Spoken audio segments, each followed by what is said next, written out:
comme ça. Exulant. À peu près la même longueur. Vraiment. Si ça répond aux deux critères, là, c'est un exulant. Ou, entre autres, c'est les plus Commun. facilement identifiables. Après, on peut vérifier les autres choses si ça correspond. Cédric participe à une opération de dératisation sur l'îlot Yega.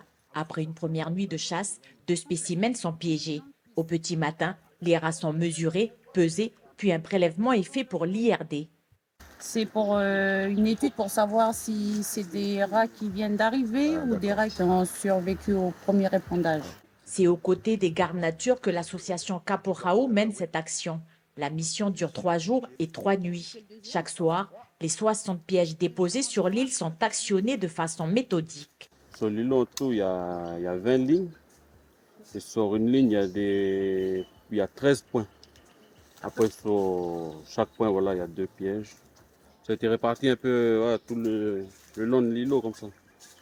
Si les pièges servent d'abord à confirmer la présence de rats, c'est bien un appât disposé le dernier jour qui permettra de lutter contre le ravageur.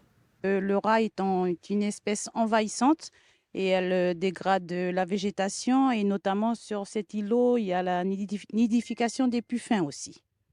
Après une première opération de dératisation effectuée en 2019, sur place, des changements sont constatés.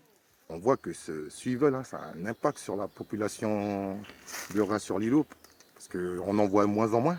Avant, quand tu débarquais, tu en voyais courir partout. Au niveau de la végétation, on a vu qu'elle a repris. C'est au niveau des pandanus, parce qu'avant, ils bouffaient tous les pandanus, du cœur jusqu'au... Maintenant, quand tu arrives sur le rivage, tu vois les arbres, donc ça a bien poussé. Pour protéger au maximum les espèces présentes sur l'île, des messages de prévention sont affichés. L'été arrive et les vacances avec. Les habitants devront veiller à ne pas réintroduire de rats.